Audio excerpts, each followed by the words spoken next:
Amis viewers, amis vieweuses, bonsoir et bienvenue pour ce nouveau let's play de Yorel Fantasy sur Advance Wars Dual Strike sorti en 2005, édité par Nintendo Intelligent System sur DS. Advance Wars Dual Strike, Advance Wars DS, c'était évident. Il faut savoir que le nom Dual Strike a probablement été choisi spécifiquement en rapport avec la console, parce que DS, donc Dual Strike.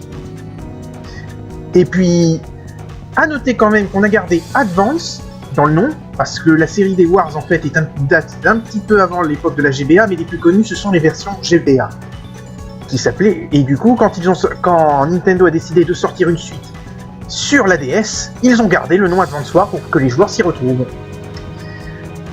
Ce jeu est selon beaucoup l'apogée de la série, c'est-à-dire le meilleur niveau gameplay, graphisme et tout. Pour moi, c'est effectivement le meilleur niveau gameplay. Après, il a un peu moins de charme pour moi que le 2. Je défendrai mes différents points là-dessus au cours, mais ça reste un très très bon jeu sur lequel je me suis éclaté.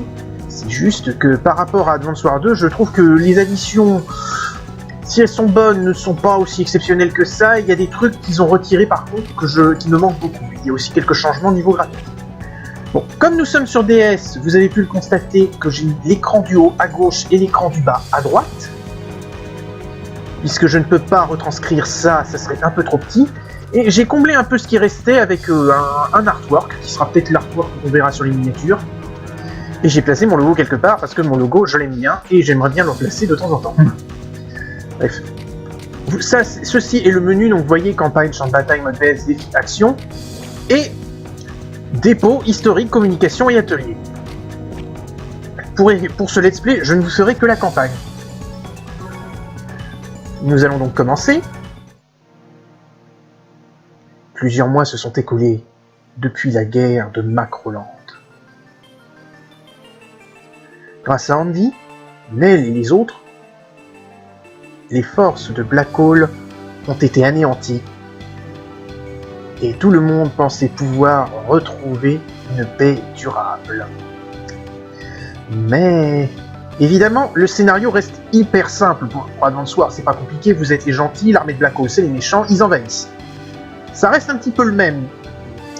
Il va y avoir quand même une nouveauté. A noter qu'à gauche, vous verrez, le style graphique, il reste très proche du style de la GBA, ça qui ne me gêne en rien.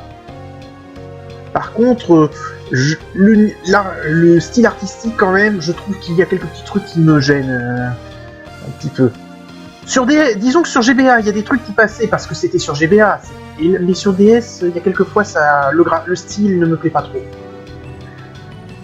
Au passage, vous noterez on va changer encore de continent, puisque Advance Wars 1 c'était Cosmoland, pardon. Advance Wars 2, Macroland, et on va avoir le continent d'Omegaland ici, comme va le dire l'intro suivante. Sur Omegaland, un continent très éloigné de Macroland, Black Hole a lancé une nouvelle offensive.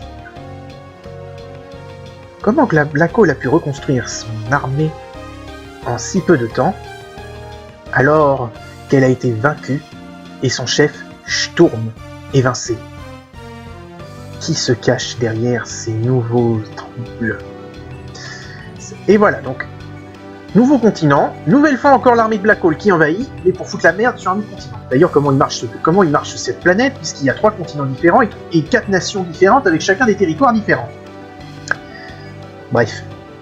Mais j'aime bien Advance Wars, j'aime bien, on va pas, parce que le scénario est bateau, l'univers a pas grand sens, mais c'est quand même un jeu qu'il faut beaucoup pour son gameplay. Après, il manque un peu de charme quand il ne veut pas assez l'univers. Bref, il reste de nombreux mystères, mais Orange Star, Blue Moon, Green Earth et Yellow Comet ont uni leurs forces armées sous un même commandement. Et ensemble, ces nations alliées préparent la contre-offensive pour libérer leur pays. Voilà. Alors, vous remarquerez à gauche que vous avez l'icône des nations alliées, que j'aime bien, moi, ça fait un peu armoirie et ça reprend en même temps les codes des différentes armées. Parce que c'était des symboles très très simplistes. Et on voit aussi qu'il y a quelque chose, parce qu'on part pas direct comme dans Advance Wars 2 où les nations partaient chacune de leur côté. Donc cette fois, comme il y a eu le passif d'Advance Wars 2, elles sont ensemble. J'aime bien moi ça. Par contre, c'est là que je vais commencer à critiquer. Parce que on va arriver sur la carte de campagne, et ce n'est pas visible trop pour le moment, mais la campagne est revenue au niveau d'Advance Wars premier du nom, c'est-à-dire elle est linéaire. Alors certes, on peut rétorquer que dans le 2, c'est aussi plus ou moins linéaire, parce qu'en final, la première mission et la dernière mission sont la même. Sauf que dans Advance Wars 2, t'avais quand même la possibilité, il te laissait quand même une impression de liberté, parce que tu pouvais choisir les missions dans l'ordre que tu voulais. Tu pouvais faire les missions de Blue Moon, la campagne d'Orange Star, sauf si t'étais en normal, tu pouvais choisir à partir de la 4ème mission, t'étais libre. La campagne de Blue Moon et Yellow Comet, tu pouvais les faire dans l'ordre que tu veux. Tu pouvais même finir les deux campagnes en même temps si tu voulais. La campagne de Green Earth, il y avait une certaine... Bref, il y a un degré de liberté qui a été enlevé. Mais bon, on est qu'à la première mission, mais on le constatera plus tard. Et quand je vous parle du changement de style graphique, ceci est Nell. Son nouveau look. Alors, elle est pas complètement moche, elle ressemble au look qu'on a, mais il lui manque son petit chapeau militaire, et je m'y fais pas à ses cheveux. Puis les lèvres pulpeuses, je sais qu'elle est censée être un général très beau, qu'elle est censée être très belle, et qu'il y a beaucoup de gens qui craquent pour elle, mais là c'est peut-être un petit peu exagéré. Bref. Rachel, cela risque d'être un combat difficile. Oui. Autre chose, vous les avez vus dans l'intro, ce jeu, évidemment, a de nouveaux généraux. Parce que dans Advance Wars 2, les nouveaux généraux ont été très bien reçus. Et ben dans DS, ils en ont encore ajouté. Ça, par exemple, c'est un des nouveaux généraux. C'est Rachel, qui dans le lore est la petite sœur de Nell. Tu peux me faire confiance, grande sœur. T'as assez à faire avec Macroland. Nous avons peu de troupes à Omegaland, et nos 4 pays se sont alliés. Nous allons suivre ton exemple et repousser les forces de Black Hole. Je suis contente de voir que tu as les choses en main. Les généraux qui pourront se libérer vous rejoindront dès que possible. Il faudra que j'aurai un autre grief à mentionner à ce moment-là. Et comme je l'ai dit, ce jeu, je l'aime beaucoup quand même. Hein. J'ai pas mal de griefs qui font que je trouve qu'il est moins bon que le 2. Mais c'est quand même quand on dit que c'est l'apogée, effectivement, c'était à l'époque, ça a été un très gros succès à l'époque. C'est un très bon jeu. Il faudra juste que je vois pourquoi. Par contre, ne vous attendez pas, ça va pas être trop différent quand même du 2. Ça reste un classique. D'accord, mais nos généraux ne sont pas incompétents non plus, qui sait? Je n'en doute pas. Avec toi à leur tête, je n'ai pas de souci à me faire. De toute manière, je ne pense pas pouvoir aller vous aider cette fois. Alors, si tu as de nouveaux généraux, je compte sur toi pour les former, d'accord?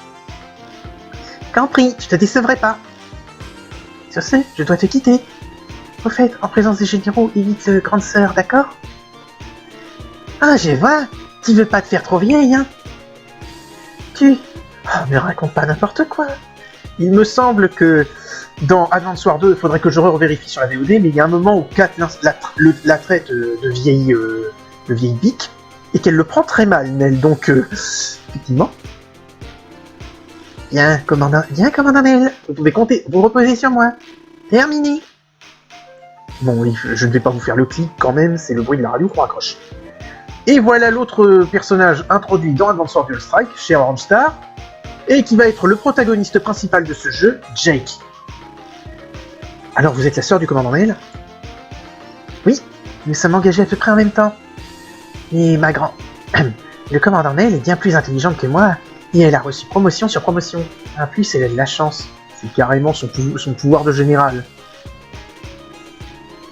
Je pensais pas qu'il y avait des gens plus intelligents que vous. Le monde réserve bien des surprises. Tu ne peux pas faire 2 pas en dehors de Megaland sans crouler sous les généraux plus compétents que moi. Enfin, changeons de sujet, Jack.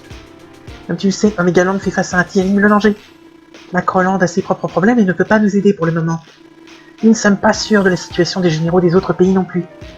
À l'heure actuelle, nous sommes les seuls capables de faire face à l'ennemi.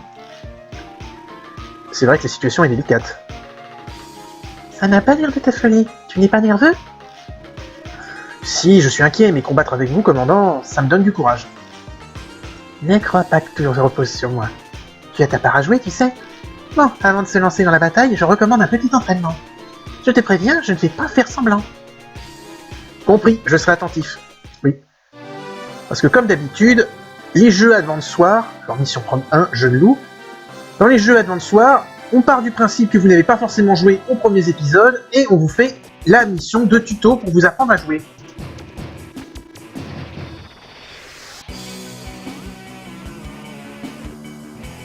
Il y a peut-être un petit ralentissement là, la musique, parce que j'ai l'impression qu'elle est ralentie.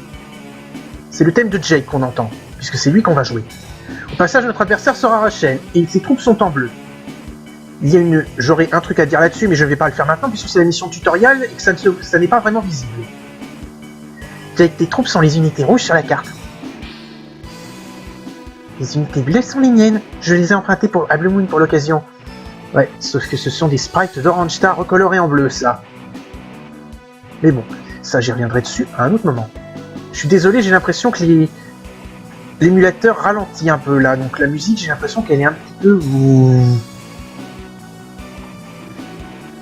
Le véritable ennemi est des troupes de couleur noire. Ce triangle mobile, c'est le curseur, il sert à donner du vent à tes unités. Jake, touche une de tes unités et donne-lui un ordre. D'accord, je vais essayer. Alors, il faut savoir au passage que l'émulateur que j'utilise a besoin d'une petite manœuvre, parce que quand je l'ai lancé la première fois, le curseur n'était pas apparu. J'ai réussi à corriger, du coup on le voit maintenant, c'est le petit truc qui tourne. Et on va commencer par commenter sur les graphismes d'ailleurs. Ce sont à peu près les mêmes que dans Advance War 2, mais adaptés à la DS. Vous voyez déjà qu'il y a un petit peu un effet 3D sur la carte. Les unités qui sont au loin, vous avez l'impression qu'elles sont plus loin. Sauf que c'est l'écran du bas, c'est un peu con. Et vous avez les infos qui sont sur la gauche. Surtout les infos sur l'écran du haut. Donc c'est pas si mal adapté. Alors, on va cliquer sur l'infanterie. Bien de sélectionner une unité d'infanterie. Elle fait du combat direct. En plus de combattre, l'infanterie et les bazookas capturent aussi des propriétés. À proximité de ton unité, il y a une ville blanche et une ville rouge. La ville rouge t'appartient. Ça veut dire qu'elle est sous ton contrôle. Oui, on revoit les bases. Si vous avez vu mes let's play sur le 1 et le 2, ce n'est pas très différent, c'est les bases. Mais il faut les expliquer pour les nouveaux venus. La ville blanche est une ville neutre, personne ne la contrôle. À quoi sert de capturer une propriété ? Eh bien, chaque jour, les propriétés que tu contrôles te rapportent des fonds. De plus, si tu laisses une unité sur ces mêmes propriétés au début du jour, suivant, ton unité récupère du PV et fait du blanc, de carburant et de munitions. Super!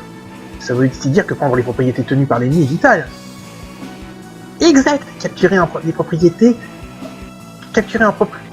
les propriétés ennemies est une bonne stratégie. Quand tu sélectionnes une unité, la zone autour de celle-ci change de couleur. Cette zone représente le déplacement possible de l'unité. Touche la case sur laquelle tu veux l'envoyer, puis choisis tirer ou attendre pour valider. Si tu veux annuler l'opération, touche annuler en haut et avant de valider. Et bien on va capturer cette ville.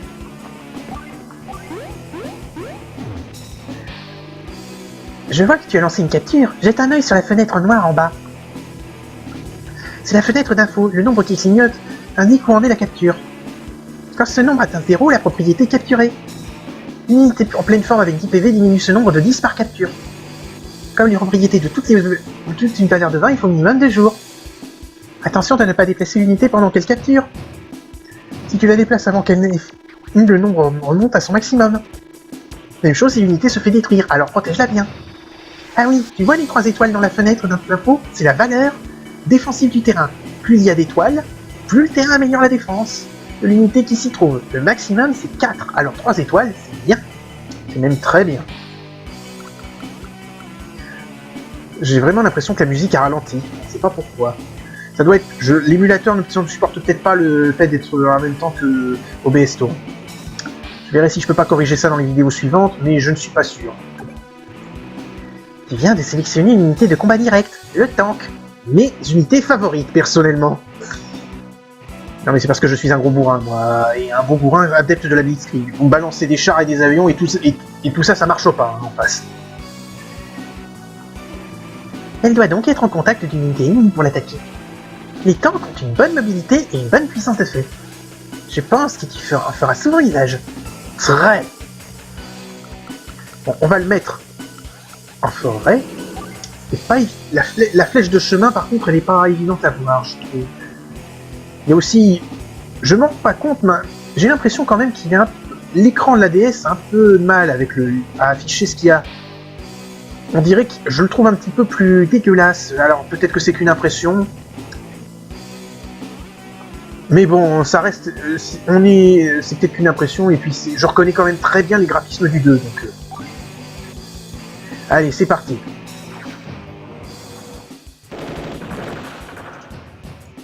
Ah oui, on retourne aussi un petit peu sur l'écran de combat, vous avez reconnu, ça ressemble un peu plus au premier qu'au deuxième. Avec le général qui fait « Ah non !» si jamais il est en difficulté. Et voilà, on va bouger le bazooka, qui vient de sélectionner une unité de combat direct, le bazooka. Combat direct, ça veut dire qu'elle doit être au contact de l'ennemi pour attaquer. Contrairement à l'infanterie, elle peut être efficace contre les tanks. Par contre, elle est tout aussi sensible aux attaques ennemies. Alors tâche de frapper d'abord, sous peine de te faire décimer. Et on va éliminer le char. Oui, et les généraux ont aussi des réactions. Et on a le droit à un bien joué quand on détruit une unité.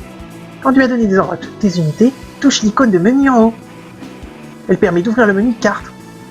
Tout en bas de ce menu, tu trouveras l'ordre fin. Il te permet de finir ton tour. Rien de très surprenant pour jusqu'ici. Une fois que tu as choisi de cet ordre, c'est au tour de ton adversaire de jouer. Ça veut dire que ce sera votre tour d'attaquer, commandant. C'est bien ça? Exactement. Et ne t'attends pas à ce que je sois gentil avec toi. Bon, on va en profiter, on va vous les présenter, les nouveaux généraux. Alors, vous voyez, Jake, il y a un rang, on y viendra plus tard. Parce qu'on peut faire lever les généraux dans cet épisode, c'est une nouvelle addition.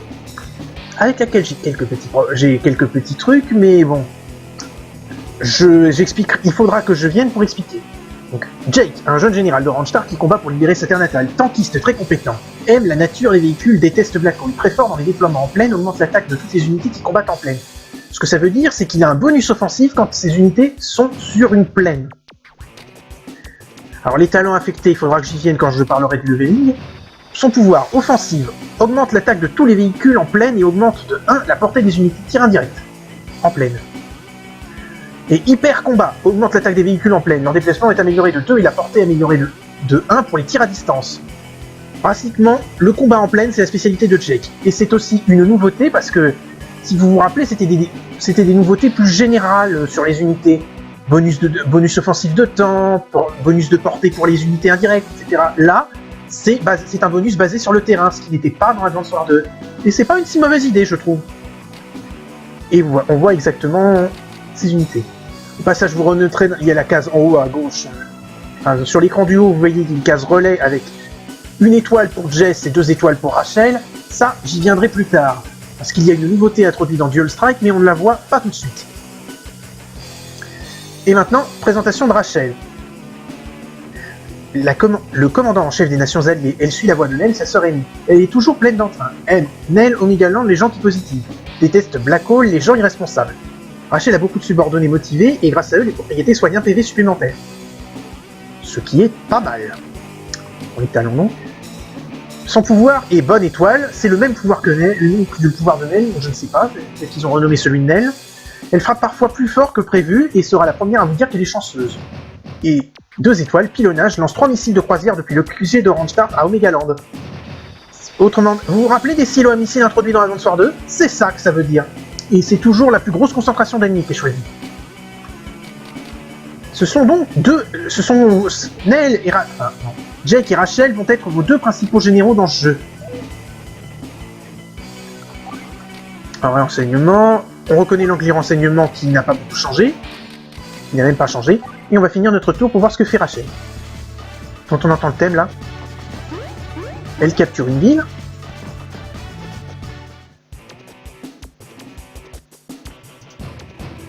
Nous voilà au 2e jour. Pour gagner, tu dois éliminer toutes mes troupes. Je t'ai enseigné les bases du combat, maintenant, vole de tes propres ailes. Pour en savoir plus sur un type de terrain ou d'unité, touche l'endroit en question. L'écran supérieur affichera des informations détaillées. Pratique, non? Parfait. Prêt? Et ne retiens-toi pas parce que je suis ton adversaire. Compris, je me battrai de toutes mes forces. Bon, on va finir de capturer cette ville. J'ai vraiment l'impression qu'il y a un ralentissement, j'ai J'ai souvenir que les musiques étaient plus nerveuses. J'essaierai de voir si je ne peux pas régler ça. Bon. On va attaquer l'infanterie qui est en train de capturer pour réduire ces trucs, et on va utiliser le bazooka en le mettant dans la forêt pour attaquer l'infanterie qui est sur la plaine. Ah non! Ah oui, et il peut toujours avoir accès aux infos. On finit notre tour.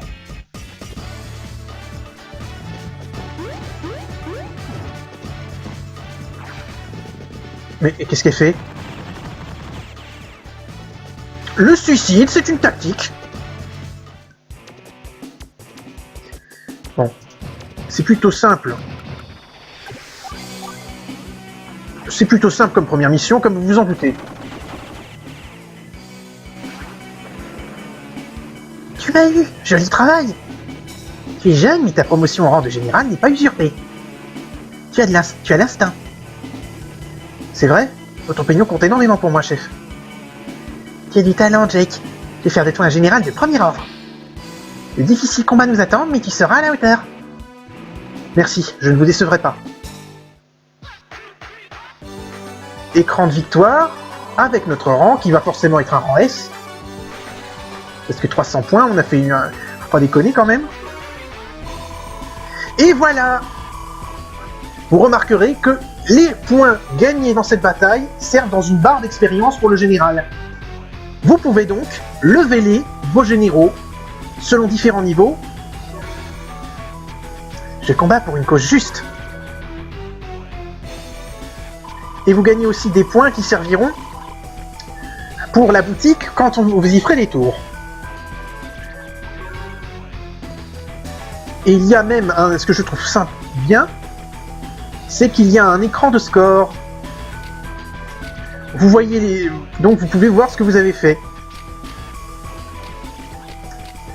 Ça, c'était une bonne idée. C'était des additions qui sont plutôt bien trouvées. Et on a droit à des petits feux d'artifice quand on réussit la mission. Choisis sur quel fichier sauvegarder la partie en cours. On va sauvegarder sur le fichier numéro 1.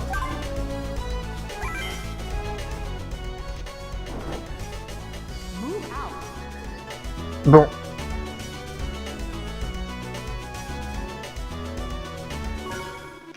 Merde!